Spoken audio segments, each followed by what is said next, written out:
my friends, good evening. Like you, I really enjoyed this scandal where we see a chief executive officer hugging that witch from human resources, and the two of them get caught by a kiss cam at a Coldplay concert. I watched that video right when it came out, but we didn't know who they were then. However, they drew negative attention to themselves by acting as if they were guilty. Because people were speculating, they were saying, those two can't be husband and wife. They probably have a story they want to hide. It's actually their reaction that triggered all of this. If they had acted naturally, it's likely the story would have ended there. It's now a global phenomenon, with people everywhere discussing it and newspapers in all languages mentioning it. Why? Since the Titan, that a chief executive officer, right? He was a chief executive officer then, maybe 2 or 3. 3 CEOs died in the Titan above the Titanic, right? We hadn't seen such excitement for an incident that, in the grand scheme of things, isn't that serious. Why are so many people interested? I'll discuss it today. Especially since, given this channel's editorial line, you can imagine I couldn't let an opportunity like this pass by. Such a story. So why are so many people interested in this story? So let me tell you, because it's a matter of archetype. That is, we all know that these stories happen, but they're hard to prove.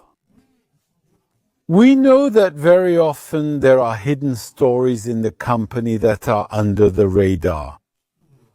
That there are relationships between people, affairs, cheating, all that. But usually we can't prove it, we just know. Or sometimes we don't know it, but we feel it. Sometimes we see someone's career end abruptly. Sometimes we see someone's career literally take off. Right? As if it were attached to a Saturn V rocket. We see anomalies. We sometimes see incompetent people who are promoted very high. Sometimes we see competent people who go from burnout to burnout. We see these kinds of things. What's motivating that? Well, these kinds of very powerful images that are broadcast around the world, well, today show us one side of that. If you look at the team of this company whose chief executive officer got caught, right? Well, it's called Astronomer. And actually, in the executive team, there's only one woman. It's her, this girl who has a face. If you notice, there isn't a company with more than 50 employees that doesn't have a face like that. It's like they're made from a mold. They're produced in a factory and released just like that. And the guy, he has a wife who's very beautiful, actually. He has 3 kids, a wife who's very pretty. And what is he going to do? He's going to get attached to the girl from human resources. That means something completely unthinkable.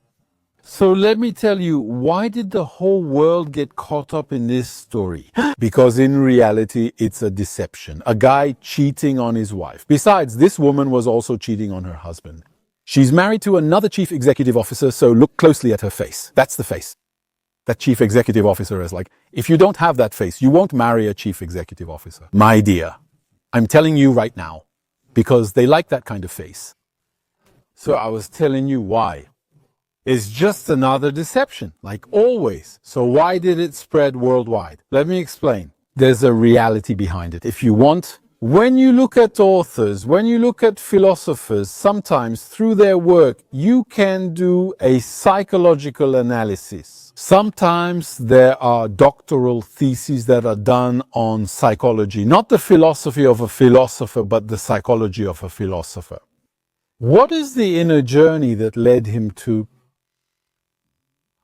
adopt specific ideas and express them in a particular way?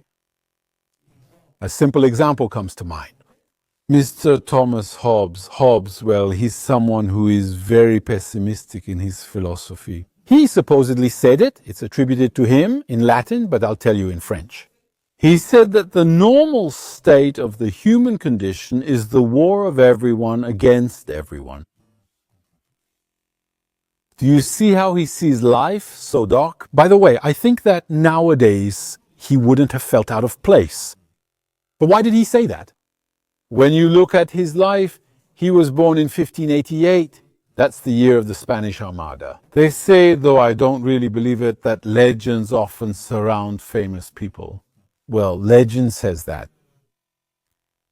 When his mother learned that the Spanish Armada had been seen coming to the United Kingdom to blow up, to bring down Queen Elizabeth, well, out of fear, she gave birth prematurely. And that many other women experienced the same, went through the same phenomenon. And later in his life, he experienced 1 or 2 civil wars in the United Kingdom. So you can imagine that because of what he internalized, even from birth, literally, he came to the conclusion. He died at a very old age, over 90 years old. At some point, he ended up saying, the normal state of man is the war of everyone against everyone. Here's another story. Remember the last one. I think some of you are wondering, what does Hobbes, the Spanish Armada, have to do with this chief executive officer? We're getting there, you'll see. I had attended a seminar organized by Dr. Jonathan Young.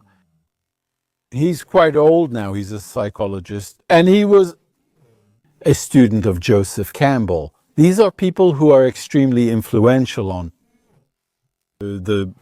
on story theory. Because you have to know one thing, it's not by chance that a story circulates, that a story is shared by people, sometimes across generations, sometimes even changed, modified.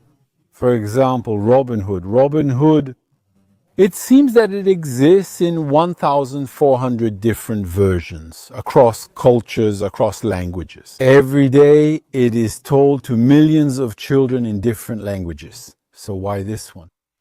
And of course, you can imagine that Hollywood, they're interested in exactly this kind of thing, this kind of study. It lets them know there's a science behind it. It allows them to know what kind of story, what kind of theme will work and which ones won't. Here we have a story that succeeded, and that's our result. Well, according to him, according to Joseph Campbell, well, what we can do is this story, just like the story, for example, of a philosopher like Thomas Hobbes, can tell us or inform us about his psychology. Well, in the same way, we have a history that is massively shared by peoples, which informs us about the psychology of peoples. You see? What applies to an individual can apply to a people, to a group, or even to all of humanity. Just like with this story. Do you see the connection? Do you see where we're going? For example, the story of Robin Hood. Why was it shared everywhere? Well, simply because it picks up on the same theme of the rich, right? Which is seen in different places, different cultures, and sometimes for good reason, sometimes for good reason. He is seen as someone who got rich at the expense of others. And then we're glad to see a hero come. Someone who will take goods and redistribute them to the poor. So it's a theme that's quite universal. So in the same way, we have a theme that's no less universal today, which we will reveal. What's going on a bit in people's minds is that people are fed up. It's that people in their work are fed up of seeing, not necessarily seeing them, but knowing somewhere, vaguely knowing, feeling, or sensing that there are affairs and that these affairs are determining people's careers, people's lives, purely through affairs. And what's terrible, let me tell you something, what's absolutely terrible in this story is that a chief executive officer sleeps with the human resources woman. Look at what it took for this to be reported. For the chief executive officer to be isolated from the company, for the woman to also be suspended from the company. Look at what it took. It took nothing less than a scandal of such magnitude on a global scale. If it hadn't been for that scandal, they would have just carried on as if nothing had happened. The chief executive officer later returned and got angry. He fired a lot of people, including the person who organizes the events, who was kind of a collateral victim, who bought the tickets for him. He even fired the person who bought the tickets, even though she had nothing to do with it. Anyway, that's how it is. That's what happened. And people found out. But unfortunately, these kinds of things also happen in your company. They happen everywhere. They were sanctioned after being caught on video, so nothing could be done. This often happens in companies. As long as there's no video, you can't do anything. As long as there's no evidence, you can't do anything. No, there was a woman, she contacted me once on the phone number I always give out. Actually, her manager was sending her dirty jokes. Non-stop. He kept harassing her with dirty jokes, more and more. And he kept pushing it further and further. What did they do to him? They did nothing, she complained. To human resources always covers for management. When it comes to the staff below them, they think in terms of hierarchy. She had to encourage him very delicately to go further, to make his case worse, so that human resources would take her seriously. But then, in that case, she literally had on her WhatsApp the guy's photo in his birthday suit, right? That's what it took for them to react. Anyway, I'm really glad this story happened because it reveals a lot of things, as you could see.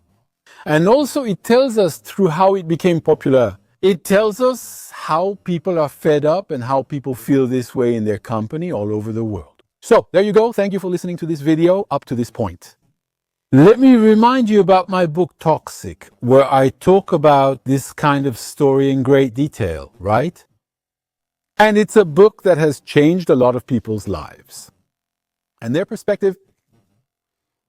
When it comes to work and the corporate world, I'll admit something to you. Books that I didn't hear Joseph Campbell say it, or, well, he had been dead for a long time, I think. He died back in the 80s, Mr. Campbell. But having exchanged and participated in a seminar, I told you, with his student, Dr. Young, well, there's one thing I haven't heard them say. It's that sometimes books also change those who write them. Sometimes stories also change those who tell them. And this book, it shook me up too, because it was a way maybe to externalize or to exorcise a certain experience I had in the corporate world. And actually, by writing this book, it had as much impact on me as it does on those who read it for the first time. There you go. Thank you, my friends, for listening to this video until now, and I'll see you in the next one. See you soon.